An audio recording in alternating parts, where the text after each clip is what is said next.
Yo, what's going on, Dragon Ballers? Welcome back to another video. In today's video, we are going over something that I know you guys have not been able to wait for. We are going over the green Gohan archetype coming out in set 21. And it is finally fair to say, without a shadow of a doubt, Bandai has printed a good green archetype. It's only taken them about 15 sets, but hey, we'll take it when we can get it. It is going to be one of the best decks of next format. Well, that remains to be seen. I think the ban list will have a lot to say about that, but we'll talk more about it in the video. If you guys are new, make sure to subscribe, hit that bell to never miss a video. And I have to give a huge shout out to my friend Josue, who is hosting a raffle for his Beckett 10 Goku Vegeta Path to Victory World Stamp Leader. The reason I'm so grateful to him for doing this, he has decided to donate a portion of his earnings to my comic book project, New Mafia Genesis. If you guys want to see more about that, you can check it out in the link tree down in the description, but I will link Josue's raffle down in the description as well. Thank you so much to him again for doing that for me. I have really great friends, guys. But anyways, let's get on into this archetype. We have the leader Gohan. When this card's placed in your leader area, activate one hyperbolic time chamber from your deck. Auto, when this card attacks, look at top 5 of your deck, add up to 1 green sand to your hand, then shuffle. Absolutely incredible searching effect. I know that GT Goku from set 20 did something similar, but this thing having absolutely no energy restriction, being able to search some of the best green sands in the game, of which a lot of good green cards are sands. For example, you've got Goku Fate Arrivals, you got Paragus Super Combo, you've got the Kaioken Goku 5-drop. Incredible cards that you'll probably play in this deck, and yeah, it's incredible to be able to search them. Awakening Lights of 4 or less, or you have a Goku showing results of training in play, draw 1 card, untap 1, and then add cards from light to hand so you have 6 life left. Then we have the Hyperbolic Time Chamber, 7 cost, Barrier Field. I think the only thing that can get rid of this is going to be the Zeno Cosmic Unison -5. Correct me if I'm wrong down in the comments, though. We have permanent. If there is a Gohan childhood under this card, your Gohan leader gets plus 5,000 power permanently, not only during either player's turn. That is really, really good. From what I remember, it's going to be pretty easy to get a Gohan under here. So your unawakened leader being 15k, your awakened leader being 20k, even on defense, that's so good. Permanent, only up to 2 cards can be placed under this card, which is super thematic. Only 2 people went in at a time during the Cell Saga, right? Activating once per turn. If all your energy is green and this card is in active mode, you may play 1 card from under this card. If you do, add up 2 cards to your life. Okay, couple things here. First and foremost, free play. That is, of course, really, really good. Second thing, if you play a card, you can add up 2 cards to your life. This is something that a lot of people have been talking about. Obviously, the text in this set has not been so greatly kept.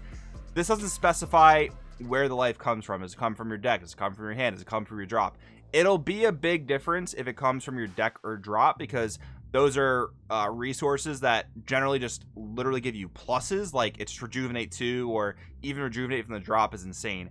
If it comes from your hand, that's also not that bad. I know a lot of people have been clowning on this effect for possibly putting the cards from your hand to your life, but think about it like this. A normal 5k combo in your hand gets you out of a 15k attack, theoretically, right? If your leader's 15 and they're attacking for 15. If you put a card from your hand back into your life, that might as well be a 100k combo, because you're stopping any size of attack. You're taking that life you normally wouldn't have had there anyway, and blocking very large attacks at high life, if that makes sense. So yeah, it's still not even that bad if it comes from hand. However, I kind of think that this is just completely misworded, and in that it means to say if you do add up to 2 cards from your life to your hand, I almost think that's what it's supposed to do, because it would be way too broken if it just rejuvenates 2 from the deck or drop. There's no way it does that. Otherwise, they want this to be the best archetype in the game by far. That would be nuts. But yeah, I think it's much more realistic that it either puts the cards from your hand into your life, or that it's meant to allow you to take life as a means of self-awaken. That's going to be my assumption. We'll see if I'm right or wrong. But anyways, then we have our awakened leader. We have Gohan, the results of fatherly training. We have auto once per turn, place 1 card from your hand at the bottom of your deck. When you use a card in a combo, draw 2 cards. And then auto once per turn, when one of your mono green Gohan childhood battle cards attacks, use 1 mono green card of 5k combo from your drop in a combo, with its skills negated for the turn. Okay, a couple things here. That first auto is very different than your standard attack pitch 1 draw 2 that a lot of leaders have, right? So you have to combo a card, which is generally a -1 from hand, and then minus another 1 from hand to the bottom of your deck, and then draw 2, so you even out. However, if you can proc that bottom auto consistently, you're going to be comboing from the drop and then bottom decking 1 and drawing 2, which would be a true +1. So that's going to be the proper order of operations that you want to be doing things on your Awakened side. All right, then we have some Z deck support. Android 16 Final Wish, 1 cost, 1 Z energy cost, deflect, blocker, Z stack 1. If you and your opponent have a total of 4 or more energy, a green Gohan childhood leader. Permanent, if your leader is a Gohan childhood, this card's skills won't negate. I think this is a very funny way of wording this. However, this thing won't be able to be hit by, I guess, like Final Flash and things like that. It's already got deflect, so you can't like T-blow it or anything, but it does have that extra layer of protection. Permanent, if your leader is a Super Saiyan Gohan, the results of folly trading, and this card would leave your battle area. Place it to 1 Gohan, triggered a Fierce Rage from under this card on top of your leader. Add cards from light to hand until you have 4 life left, and remove this card from the game instead. And then auto, when your opponent plays a card or at the end of your opponent's turn, you may KO this card. So your opponent can't even play around this by not attacking, which, I mean, most decks in the game can't really afford to not attack, but that extra auto is there for you to proc this when you want to. Incredible card. Then we have the Z leader. SS2 Gohan, triggered a Fierce Rage, double strike base, 20k. Z Awaken for 2 if you need to. Auto, when your mono green Gohan childhood attacks, which should also include this card, you may use 1 mono green Goku with 10,000 combo or less from your drop in a combo that skill is negated for the turn. If you do, negate this skill for the turn. So now we're getting a free 10k combo. Most of these types of effects only let you combo with a 5k. This lets you combo with a 10k. Very, very good. Activate main once per turn, discard a green card from your hand, and then draw 2 cards. This leader, certainly best Z leader for green, maybe one of the best Z leaders in general. I think it's somewhat comparable with like Red Sin. Maybe not SS4 Gogeta, because that literally says you just don't die that turn, but even that effect is not all that great in the context of that deck. I don't know. This Z leader is one of the top 5, top 3, maybe 110%. This thing's insane. SS Son Goku assisting his son, 1 energy, 1 Z cost. I very much appreciate how maybe this set and the last set, they've really reduced the Z energy cost on a lot of these cards, making them much more accessible. Deflect auto, if you have 2 or more energy, choose 1 time chamber from your battle area, switch to rest mode. When this card's played, place up to 1 SS Goku showing the results of training, or Gohan results of training from your hand under the chosen card. If you placed a card, choose one of your opponent's battle cards with a cost of 3 or less and KO it. Activating limit 1 for a green. If your leader is a green Gohan childhood Z leader, you have 4 or more energy and you remove this card from the game. Choose one of your leaders and it gets plus 10k power for the turn. So more buffs to our leader, potentially making this a 25 35k when you're adding the 5k from the time chamber as well. That is insanely strong for that final game push. All right, then we have Krillin Battle Support, our archetypal 1-drop. When this card's played, look at top 5 cards, add a green to the cost of 4 or less, then shuffle. Auto limit 1 if there's a hyperbolic time chamber in your battle area and a skillless battle card in your combo. When this card in your battle area is used in a combo, draw 1 card and add this card to the owner's Z energy. Okay, this is really cool. Don't get tripped up on that skillless battle card part, because whenever you combo something from your drop and negate its skills, you're going to make that card a skillless card. So that is very simple to meet this thing's requirement. This card is absolutely insane because on play it replaces itself.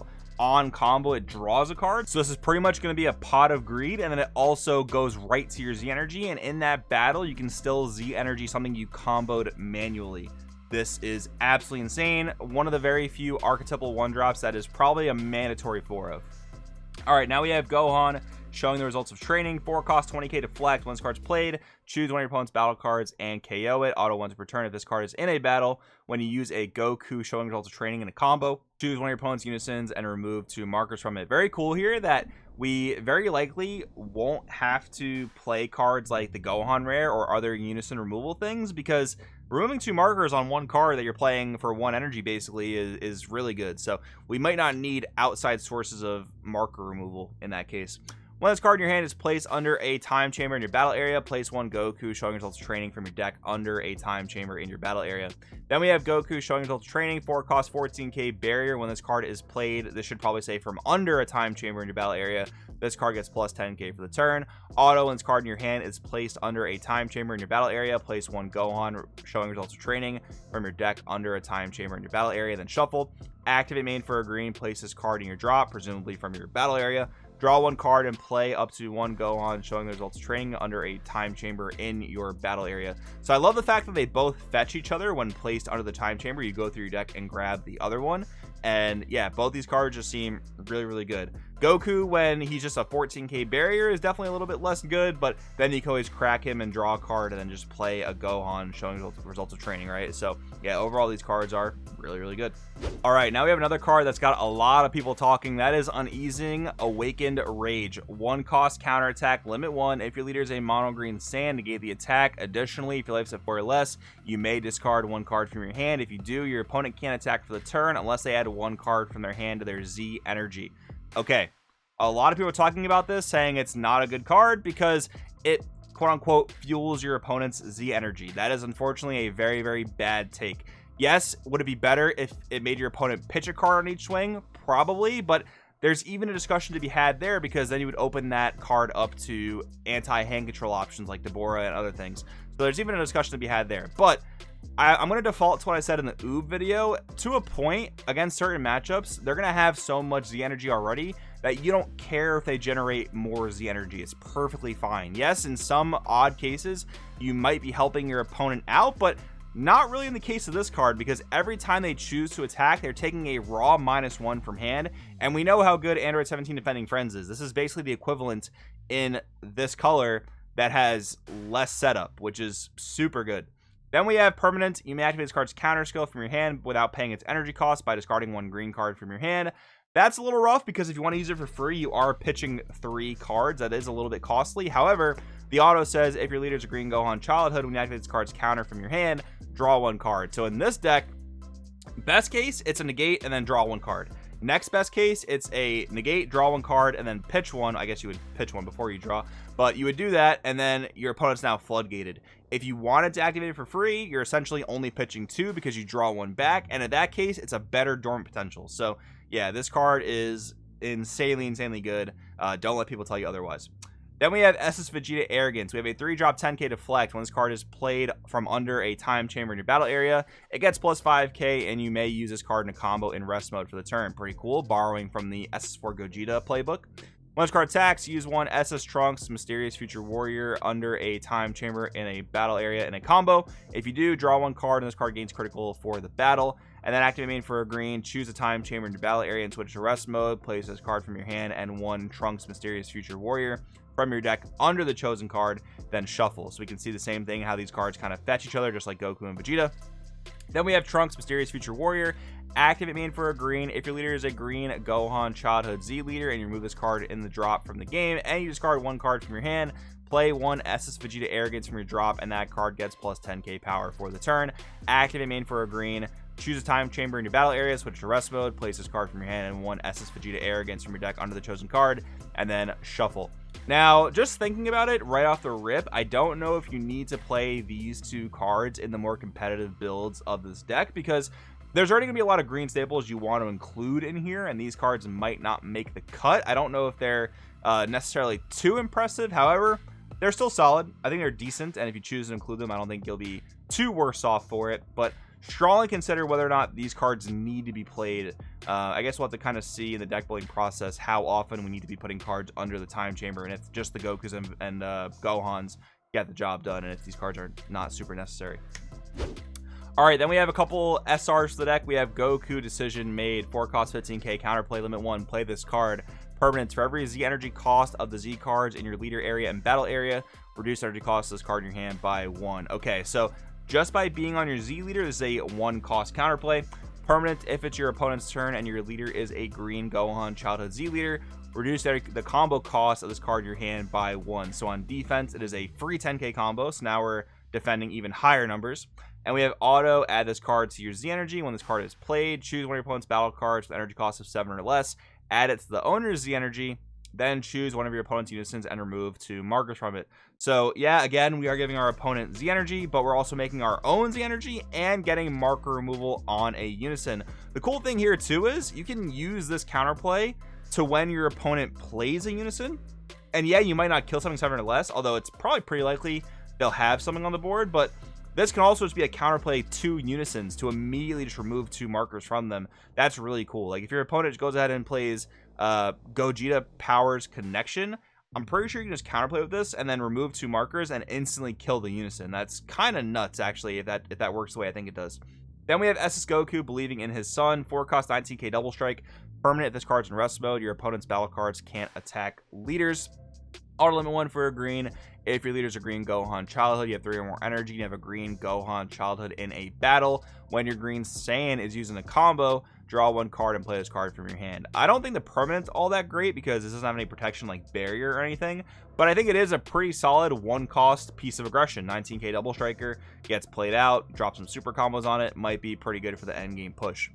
Then we have the banger of an SR, that is the SS Goku and SS2 Gohan father-son solidarity. We have a 35k deflect double strike. When this card attacks, choose one of your opponent's battle cards, ignoring barrier, KO it, and then your opponent places 1 card from the hand into their drop. Auto once per turn if it's your turn.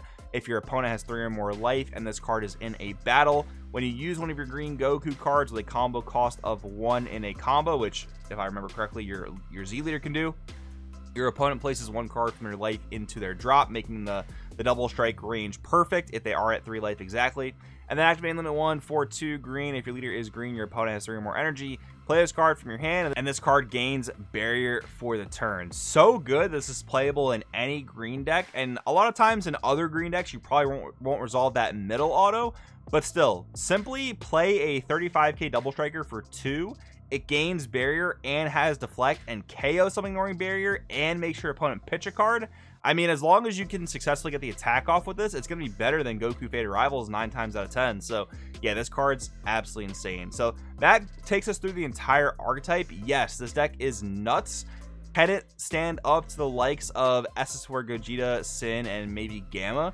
I think it's a solid start. I think this deck can theoretically hold its own against those decks in their current states. Maybe it's just a little bit lesser than them, but I still think that's a very good sign from where green has been. And if we are getting the ban list we expect to get in set 21, I think this deck is going to have no problem competing with red if they do kind of bring Gogeta and Sin down a bit, because that's always been green's bad matchup, is red. However, with that new floodgate, it might be less of a bad matchup than it has been historically. I'm very excited for this one for sure, to test it out and whatnot. But I want in the comments below what you guys think about this archetype. Thank you so much for watching, and I'll see you guys in the next one.